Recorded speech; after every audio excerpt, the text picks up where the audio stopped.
We've got two different worldviews.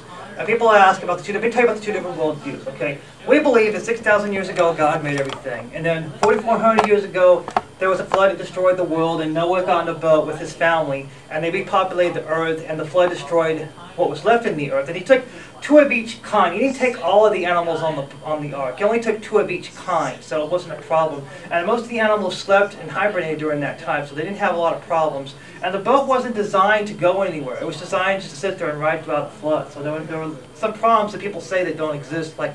And the boat it wasn't a boat, it was a large barge. If you read the Bible, it was a large rectangular object, if you read the scriptures. But then, 2,000 years ago, Jesus died for our sins. He came and died. We read Revelation 1:5, unto him that loved us and washed us from our sins in his own blood. He died for us. And then the Gutenberg Press came out about 1,500 years ago, and the King James Bible came out in 1611.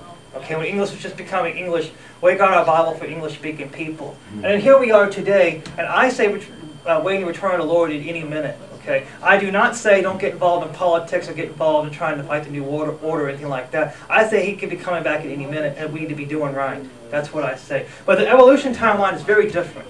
Depending on what biology or earth science textbook you look at, they say between 14 to 22 billion years ago this Big Bang happened, where nothing exploded and produced everything. So you get something for nothing. That's a good deal for them, I guess. But then they say 4.6 billion years ago that Earth formed. Okay, and I believe they use potassium and argon, and they date a certain substance, and they get 4.6 out of it. So they get 4.6 billion years ago. And then they say it rained on the rocks for millions of years. And they say great torrential rains create great oceans and perform the primordial soup. But that's what they're saying. They're saying it rained on the rocks for millions of years, and the soup came alive 3 billion years ago. And, you know, that single cell had to find something to eat. It had to find a way to sexually reproduce and form all the other life forms that we have today. And here we are today. But their timeline is very different from our timeline, and the two are at war with each other.